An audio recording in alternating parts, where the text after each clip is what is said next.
him being there or not being there. I mean, we've been doing pretty well with and without him.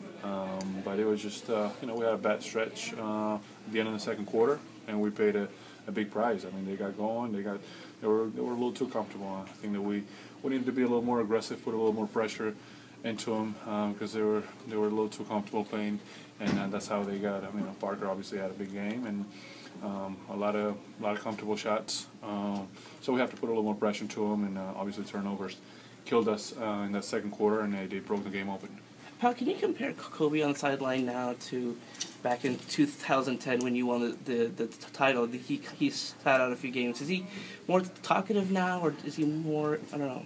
Well, he's been very active and talkative, supportive, just really involved from the sideline. So that's been good. That's been good. I think that everybody appreciates that a lot.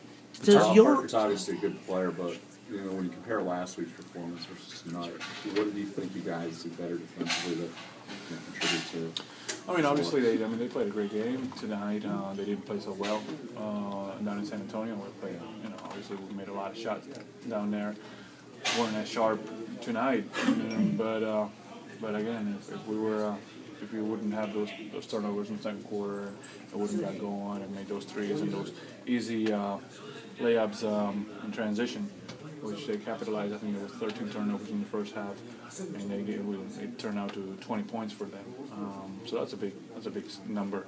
But it's a different game. They're a good team. Obviously, that's why they lead the West right now, and we'll have a chance to face them again in a few days down in San Antonio. Mike made the point post game that you guys lost this because you lost control of the tempo. Is there anything that you can do as a guy down in the block to control that? Does that have anything to do with you? A little bit. You can always go to the post and control the tempo from there. Slow the game down a little bit. Make sure you get a good shot. Things like that usually help. But again, we had too many turnovers, and we were posting. Andrew was posting. I was trying to post up too, and still we're knocking down shots early on, and so things weren't opening up. And then they were pretty active defensively, and they got a lot of steals, and they were able to capitalize on the other end. So there's things you can do, but obviously you got to give them credit because they did well. They were ready to retaliate and get us back for the loss that they had in their place, and hopefully that'll be our time now to go back to San Antonio and do the same. But obviously we're focusing on the game tomorrow.